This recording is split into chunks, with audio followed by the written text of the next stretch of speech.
Bonjour, dans cette vidéo, nous allons voir comment décider si vous allez commencer votre cake de fil en couleur dégradée, donc par exemple votre pelote de voile, de l'intérieur ou de l'extérieur.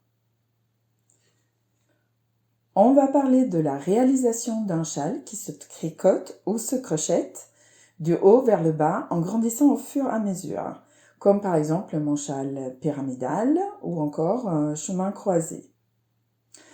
Dans ce type de châle, les premiers rangs sont assez courts. Ils s'allongent au fur et à mesure et les derniers rangs sont très longs. Ça veut dire qu'avec une même longueur de fil, vous allez faire beaucoup plus de rangs au début de votre châle et beaucoup moins en arrivant à la bordure. Avec un fil comme le whorl, ça veut dire que la décision de commencer par l'intérieur ou l'extérieur détermine quelles couleurs occuperont le plus de place visuellement dans votre ouvrage.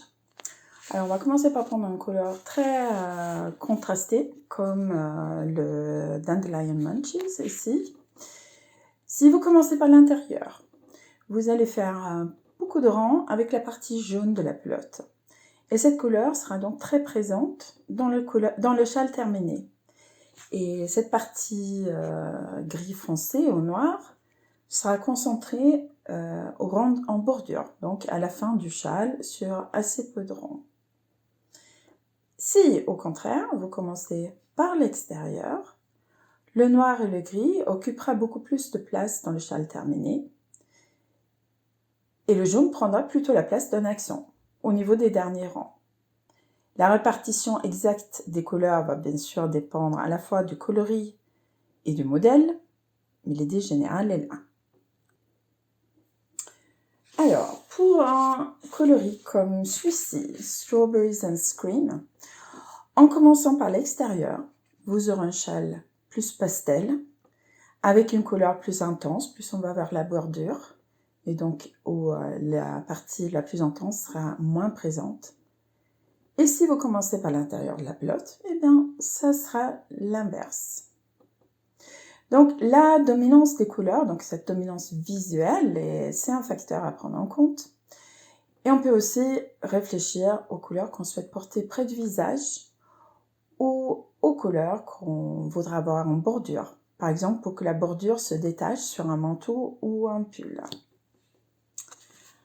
Alors, la couleur qu'on utilise au début de l'ouvrage, en parlant d'un châle qui se fait du haut vers le bas, sera plus près de votre visage quand vous le portez.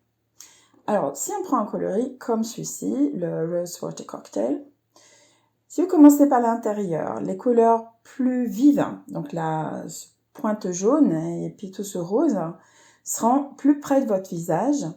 Et les couleurs plus sombres, là, turquoise et vert canard foncé, se trouveront à la bordure. Donc, vous pouvez choisir de faire comme ça. Donc, on commence à l'intérieur si vous préférez avoir les couleurs vives près du visage.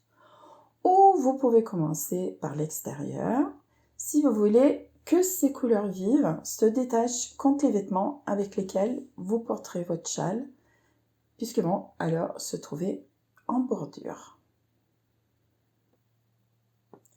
Finalement, c'est bien sûr votre choix personnel et votre choix sera toujours le bon. Mais j'espère que ces quelques idées pourront peut-être vous aider quand vous allez vous décider.